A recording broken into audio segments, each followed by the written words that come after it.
তুমি তাই গো আমারও পরানো যাচা।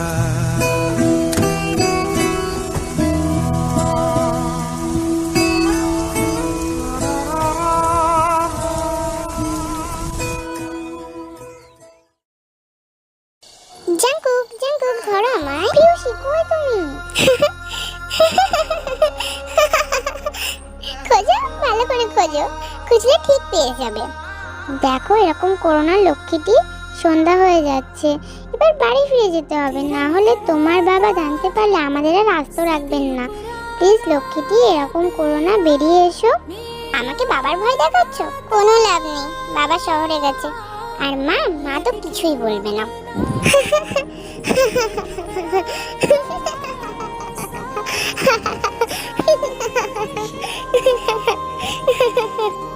এই বলে মেয়েটি জোরে জোরে হাসতে থাকে, আর তার হাসির শব্দে যেন পুরো জঙ্গলে হেসে উঠছিল। প্লিজ দাঁড়াও, আমি আর দৌড়তে পারছি না। বলেই জাঙ্কুক সেখানেই বসে পড়ে, আর সেই মেয়েটি জাঙ্কুকের এইরকম অবস্থা দেখে বলে, ইস বেচারা মিস্টার জিওন, একটুতেই হাঁপিয়ে গেলেন। এটা তোমার একটুকু বলে মনে হচ্ছে?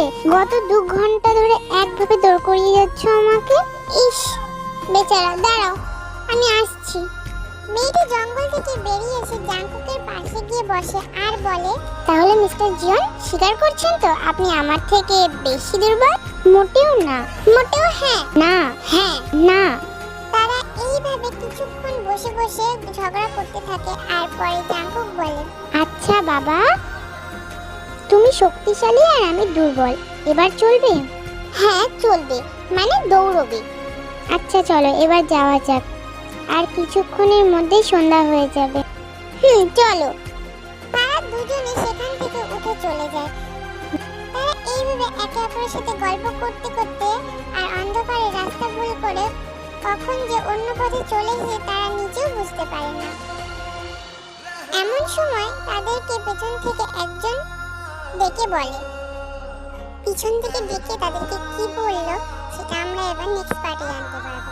আর তোমরা যদি ভিডিও দেখতে ইচ্ছুক হও তাহলে বেশি বেশি করে লাইক কমেন্ট শেয়ার করে দাও, তাহলে আমি কি বলবো আপ্লুত হয়ে তোমাদের জন্য ভিডিও বানাবো। তো তোমরা যদি ভিডিও দেখতে চাও বেশি বেশি করে লাইক কমেন্ট শেয়ার করে দাও। নেক্সট পার্টে আবার দেখা হচ্ছে।